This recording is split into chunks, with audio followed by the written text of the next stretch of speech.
আল্লাহ নবী সাল্লাল্লাহু আলাইহি সাল্লাম বলছে, শেষ জামানায় আমার উম্মতের উপরে তিনটা বড় আযাব আসবে। তাদেরকে জমিনে ধসাইয়া দেওয়া হবে, পাথরের বৃষ্টি বর্ষণ করা হবে, আর চেহারা বিকৃত করে দেওয়া হবে। আল্লাহ নবীকে সাহাবীরা বলছে, কখন? ইয়া রাসূলুল্লাহ।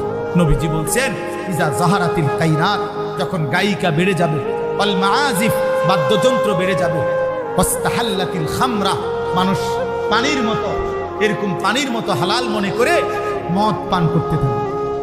নবীজি বলছে, তখন হয়তো কাউকে জমিনে ধসাইয়া দেওয়া হবে, কারো উপরে পাথরের বৃষ্টি বর্ষণ হবে, কারো চেহারা বিকৃত হয়ে যাবে।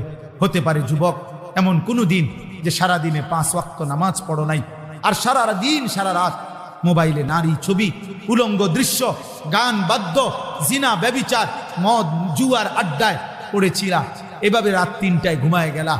হতে পারে যদি কোনোদিন কল্পনা করো তো